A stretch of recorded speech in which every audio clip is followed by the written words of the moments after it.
ये जिहाद का दिल जीतना चाहते हैं। ये उन्हें आश्वस्त करना चाहते हैं कि हम जम्मू को उसका हक देने के पक्ष में नहीं हैं।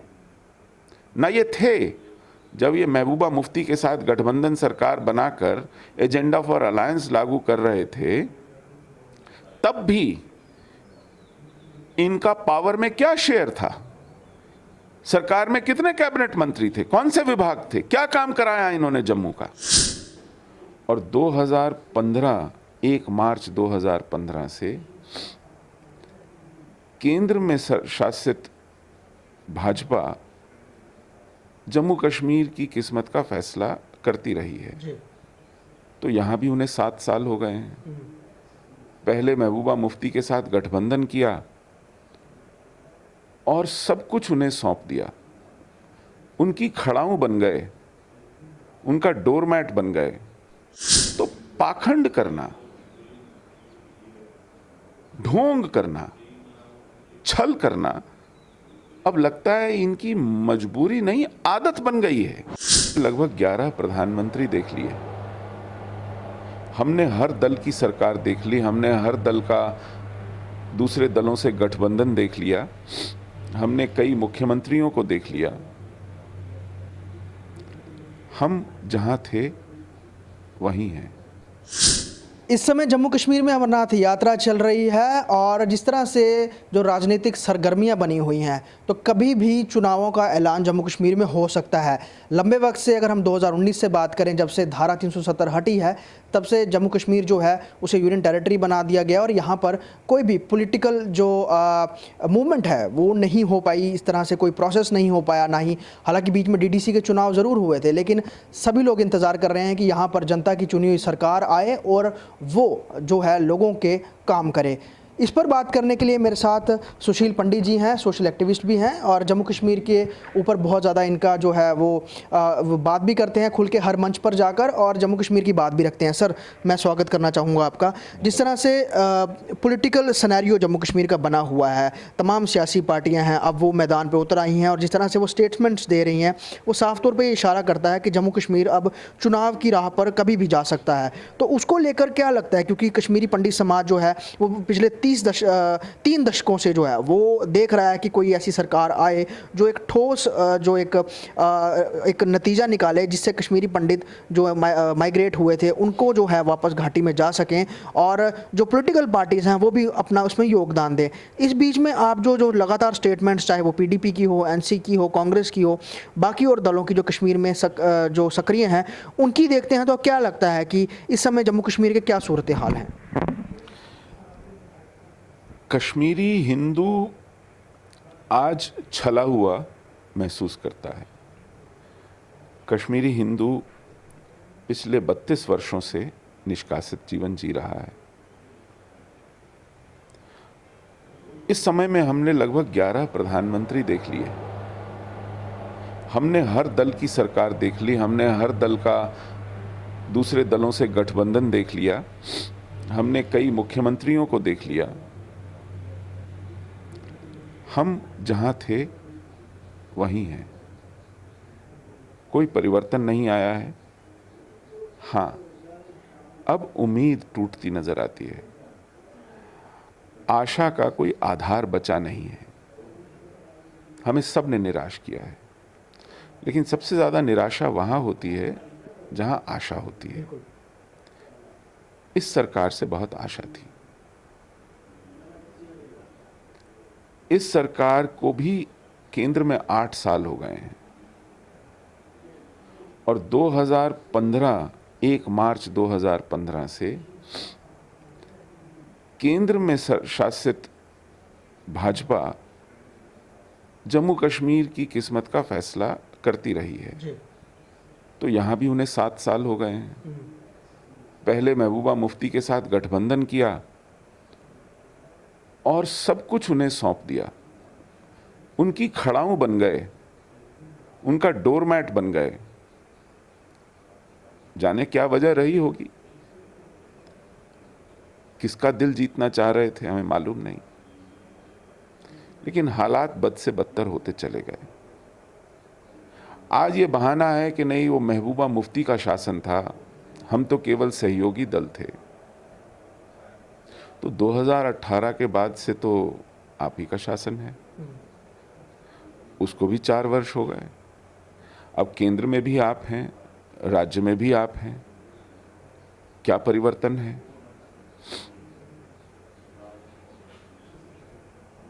एक बात मैं जरूर मानूंगा कि अनुच्छेद 370 हटाया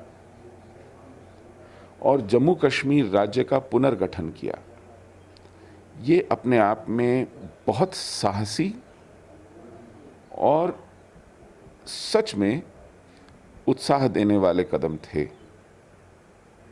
ऐसा लगता था कि अब अपनी सब पुरानी भूलों का, गलतियों का, अपराधों का पश्चाताप मानो किया हो और अब जिहाद से दो दो हाथ होंगे, गंभीरता से होंगे। हम अनुच्छेद 370 का हटना पहला कदम मानते थे, क्योंकि ये कागजों पे हुआ, संविधान में हुआ, संसद की बहस में हुआ, घोषणा में हुआ। जमीन पर जो काम होने थे वो तो इसके बाद ही होने थे। अब ऐसा लगता है 3 साल होने को आए, 5 अगस्त को 3 साल पूरे हो जाएंगे। ऐसा लगता है कि सरकार इसे आखिरी और एकमात्र कदम मान के चल रही थी कि अब सब कुछ अपने आप ठीक होगा। हमारा काम था 370 हटाना, हटा दिया। ये एक बहुत बड़ी भूल है, ये एक बहुत बड़ा छलावा है। न केवल इन्होंने 370 हटाने के बाद और कुछ नहीं किया, बल्कि अभी 6, 7, 8 महीने ही बीते थे। 31 मार्च 2020 को डोमिसाइल गेजेटेड नोटिफिकेशन चोरों की तरह छुपते छुपाते लॉकडाउन के बीच में जारी कर दिया, जिसमें प्रावधान है कि 15 साल से यहां जो रह रहा है वही यहां का स्थायी नागरिक माना जाएगा और उसे सभी नौकरियों पर एकाधिकार होगा। तो फिर 370 के वो प्रावधान क्या बुरे थे जिसके तहत यहां की नागरिकता एक खास तौर से परिभाषित की गई? उसमें भी तो ऐसे ही प्रावधान थे। उसमें भी तो शेष भारत के देशभक्त नागरिकों को कश्मीर आने की मनाही थी, नहीं आ सकते थे, नहीं रह सकते थे, नहीं काम कर सकते थे। वही अवरोध फिर से पैदा कर दिए गए।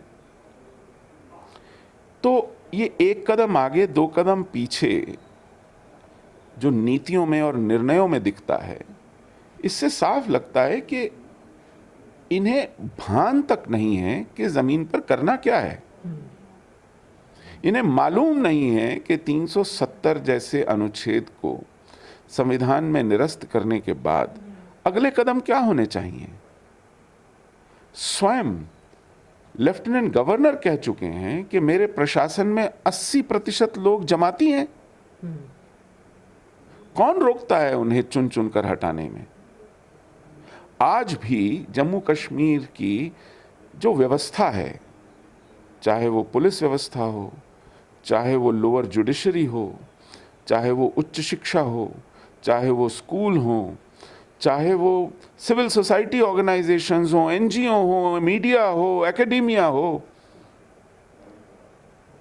यहां तक के बार एसोसिएशन हो, उस पर हुर्रियत की मानसिकता का कब्जा है। चेंबर ऑफ कॉमर्स तक में उनके गुर्गे बैठे हुए हैं। नौकरशाही में, अफसरशाही में आपको इस तरह के लोग खुले छुट्टे बहुत तादाद में मिल जाएंगे। तो फिर बदला क्या? आप बदलना चाहते भी हैं कि नहीं, कि केवल 370 अनुच्छेद पर तालियां बटोरना, ढोल बजाना और उसके बाद चोर दरवाजे से उन्हीं के प्रावधानों को वापस ले आना, ये नाटक हो रहा है, ये छल हो रहा है।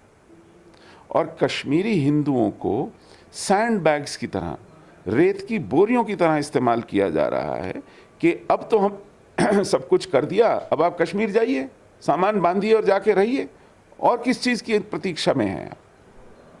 ये जतलाया जा रहा है कि हम जिहाद का दिल जीतने की जो इनकी सनक है, उस सनक की बलि चढ़ने के लिए कश्मीर जाएं। हाल ही में डॉक्टर फारूक अब्दुल्ला ने भी यही बयान दिया है कि आप जो कर रहे हैं उससे कुछ नहीं होगा, उससे आतंकवाद ख़त्म नहीं होगा, जैसा है वैसा ही रहेगा, लेकिन आपको उसके लिए अगर हालात सामान्य करने हैं आपको दिल जीतने पड़ेंगे। वही हमेशा से जो कहा जाता है कि दिल जीतो। हाँ, डॉक्टर फारूक अब्दुल्ला जो कह रहे हैं उनके कहने के कारण कुछ और हैं। वो भी आलोचना कर रहे हैं, लेकिन आलोचना का आधार उनका ये है कि आप जिहाद का दिल जीतिए, जिहाद से दोस्ती कीजिए, जिहाद को हराइए मत। और मैं कह रहा हूं कि आप जिहाद का दिल जीत नहीं सकते। आप मर जाएं, लुट जाएं, बिछ जाएं, कंगाल हो जाएं, आप जिहाद का दिल नहीं जीत सकते। जिहाद का दिल आप तभी जीतेंगे जब आप कलमा पढ़ेंगे और खतना कराएंगे। मतलब आप कह रहे हैं कि जो कन्वर्ट हो जाएं लोग। जी, जिहाद का दिल आप तभी जीतेंगे जिस दिन आप शरिया के वातावरण में कश्मीर को व्याप्त कर देंगे, निज़ाम मुस्तफ़ा ले आएंगे और इन्हें खुली मनमानी की छूट देंगे। कश्मीर घाटी गैर मुसलमानों से खाली तो करा ही ली गई है, लेकिन अब उनके जो मरजीवड़े हैं, उनके जो जिहादी आतंकी हैं, आप उनके एनकाउंटर बंद कर देंगे। देहात का दिल आप तब जीतेंगे। सुशील जी, बीजेपी यहाँ के ये कहती है, जम्मू कश्मीर बीजेपी, कि अब जब चुनाव होंगे तो हमारी सत्ता ही आएगी, हमारा ही चीफ मिनिस्टर होगा और इस बार हिंदू चीफ मिनिस्टर देंगे। तो क्या हिंदू चीफ मिनिस्टर देने से जो हालात हैं जम्मू कश्मीर के वो सामान्य हो सकते हैं, जब तक आपकी अंदर से ही मंशा ना हो स्थितियों को ठीक करने की? ऐसा कह रही है भाजपा आजकल। वो तो शुरू से ही काफ़ी दिनों से कह रहे हैं, और अभी भी जब भी बड़े मंच पे जब बात करते हैं तो यही कहते हैं कि हम इस बार 50 से पार सीटें ले रहे हैं। मतलब इनकी मूर्खता की अब कोई सीमा नहीं रही है, लगता है। मुझे लगता नहीं है कि इनके पास सामान्य बुद्धि भी बची है। आपको मैं और आपके माध्यम से आपके दर्शकों श्रोताओं को एक तथ्य दे दूं, कश्मीर में भाजपा के 400 से ज़्यादा मुसलमान कार्यकर्ता अपने घरों में नहीं सो पाते हैं। उन्हें पार्टी सेफ हाउसेज में ठिकाती है क्योंकि वो सुरक्षित नहीं है। ये वहाँ के स्थानीय मुसलमान का हाल है। कोई मर जाए तो उसको स्थानीय कब्रिस्तान में कब्र नहीं मिलती है, उसका नमाज़े जनाजा पढ़ने कोई मौलवी नहीं आता है।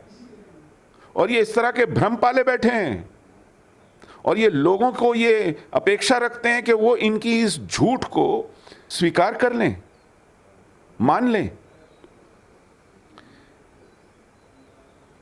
इसीलिए मैं कहता हूं कि जब कोई कहता है कि धैर्य रखिए, समय के साथ परिवर्तन होगा, ऐसे लोगों को जिन्हें समझ नहीं है कि वो कहाँ खड़े हैं, जिनके अपने पदाधिकारी मारे जा रहे हैं,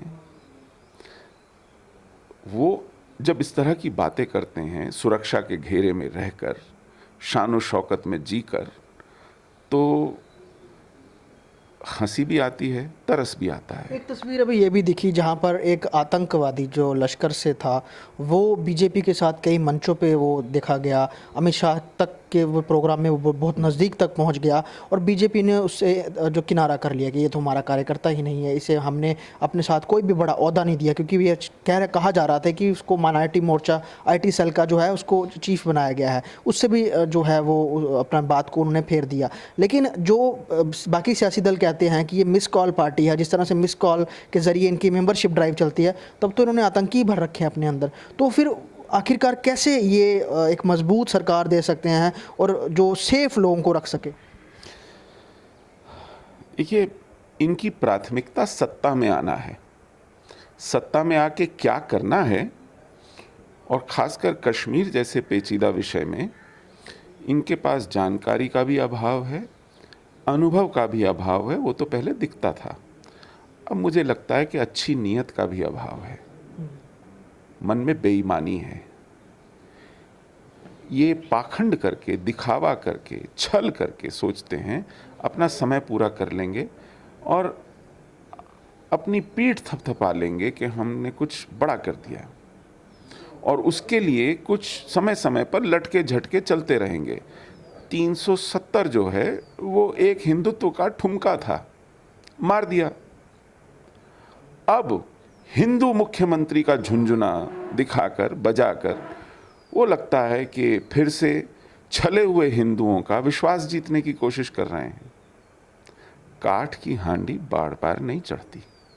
मैं आखिर में एक सवाल आपसे ये पूछना चाहूँगा, 2024 में फिर चुनाव आ रहे हैं, प्रधानमंत्री नरेंद्र मोदी एक बार फिर आने की तैयारी कर रहे हैं।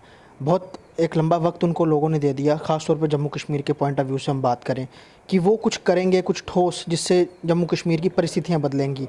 लेकिन सेक्रीफाइसेस ही करके हमारे जवानों की शहादत हो के कश्मीर जो पाकिस्तानी स्पॉन्सर टेररिज्म है उन्होंने अपनी रणनीति ही बदल दी है। आजकल वो ड्रोन्स का इस्तेमाल कर रहे हैं, अपने स्लीपर सेल्स का इस्तेमाल कर रहे हैं, और वो ये कोशिश कर रहे हैं कि आतंकी कम भेज के हम यहीं के लोगों के हाथों में हथियार थमा के जो यहाँ पर कत्लेआम है वो जारी रखें। तो तीसरे टेन्योर में नरेंद्र मोदी आते हैं, अगर चुन के आते हैं और लोग उनको चुन के लाते हैं, तो वो किस तरह से जम्मू कश्मीर को लेकर कुछ कर सकते हैं, आपको लगता है, या फिर कुछ और होना चाहिए, कुछ और बदलाव होना चाहिए? देखिए, उनकी प्राथमिकता में ये विषय नहीं है। वो तीसरी बार चुन के आए प्रधानमंत्री, उनका स्वागत है और लगता भी है आएंगे। देश में विकल्प नहीं है, और जैसा विकल्प है उससे तो व्यक्ति, कोई भी देशभक्त कोसों दूर भागेगा। ये हमारी मजबूरी है। लेकिन कश्मीर में को लेके उनकी कोई प्राथमिकता दिखती नहीं है। कश्मीर की नीतियों में कोई निरंतरता नहीं है। 3 साल इन्होंने मुफ्ती का डोरमैट बन के शासन उनके हाथ सौंप दिया। बाद में कहने लगे वो हमारी महामिलावट थी। अब की बार उन्होंने अब्दुल्ला पटा लिए हैं, उनके साथ मिलके कुछ खिचड़ी पकाएंगे और फिर बाद में कहेंगे कि भाई गलती हो गई। उनको लगता है कि लोग मूर्ख हैं, बार बार माफ़ कर देंगे। या विकल्पहीनता की स्थिति में एक अहम ये भी पाल लिया है उन्होंने कि हिंदू और किसको वोट देगा, और है कौन। ऐसा कहते भी हैं उनके बहुत सारे लीडर कि हिंदुओं के पास कोई और ऑप्शन नहीं है। तो ये अहंकार पाल लिया है इन्होंने।